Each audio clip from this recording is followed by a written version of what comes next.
I was not expecting Fubara to be recalled. Let me make this clear.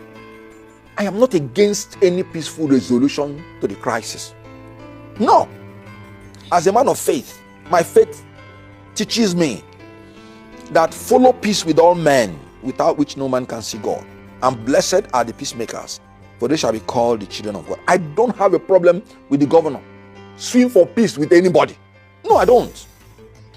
I don't have a problem with the governor and we reconciling. I'm only saying it should not be at the cost of rule of law. It should not be at the cost of the security and welfare of the people of Rivers State. And it should never be at the cost of the governor living on his knees. Give this governor liberty or give him death. I mean it. Because the governor, being the chief executive of the state, needs a minimum amount of confidence to be able to govern his state. When Ngige was kidnapped, when they rescued him first, they started preaching to him, for him to realize that he's even still the governor. A chief executive of a state needs a minimum level of confidence to operate. If you make him to live on his knees, he will not achieve anything reasonable. I will not be such chief executive. That's why you should give me liberty or give me death. I don't need to tell you that if I'm a governor like that, if Tinubu declares state of emergency, I don't need to tell you that I will not leave that state house. They should either give me liberty or give me death. If I'm a chief executive officer and you want me to live on my knees, no, I will die one day. It's irresponsible to fear the inevitable. It's either we are doing the right thing or we are not. So this is what I'm saying. Fubara, they are simply outsmarting him. In the first so-called agreement, they outsmarted him. He did it at the cost of rule of law. He even naively went and withdrew his own statement of defense in court. Yet those people refused to withdraw their own case. And part of the agreement that everybody would withdraw. You see? So the guy is just unfortunate. He's dealing with everybody in open mind and clean mind. And they are dealing with him with perverse mind, pretending they want to help him. But the truth is that they want to finish him. Now, the Supreme Court judgment that was neither here nor there. Look at the whole confusion it has thrown. Legislators are now in droves, moving as they like. That is why the judiciary should know that they are so important. Because in the separation of powers, the function of the judiciary is to cut the excesses of the executive or the legislature so that democracy can have a free flow. If the judiciary misses it, our democracy is threatened.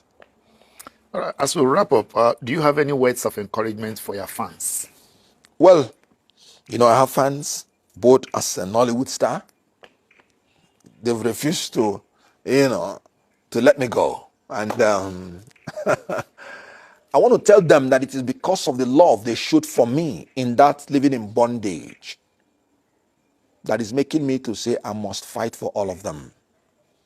When that living in bondage came, there was no industry like Nollywood. And they showed so much love. Every Nigerian accepted me. Hausa, Yoruba, Igbo. The first one that came out was not subtitled. It was purely an Igbo thing.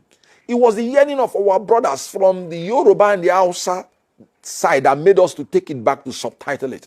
They say they want to hear everything. And can you imagine? That's why nobody can convince me today that there is any part of Nigeria that hates the Igbo. No, you cannot convince me. Because that movie that was shot in Igbo, they showed love for it and showed love for us that we are speaking only Igbo in it. So that was when I knew that there's no problem between the followers. There's nothing like religion or ethnicity within the followers. It is the manipulation of the elites to divide the people so that they can govern them. So living in bondage was an eye-opener to me. And I now made up my mind. I became a hero in Nollywood because of the love of the people. I will love them. I will serve them. And the beauty of my faith. In my faith, he that should be a leader shall not lord it over them. He that should be a leader shall be a servant. That's what Jesus Christ said. So you have the right to call me Kenneth Okonkwo, the servant. So these people that have made me a hero by their love, I will continue to serve them. any politician that comes after rule of law, comes after the security or welfare of Nigeria, whoever you are, I'm going to come after you.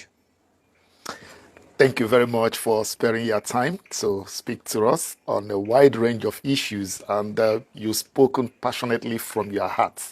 Once again, we appreciate you for being on our set. Thank you. Thank God you. bless you.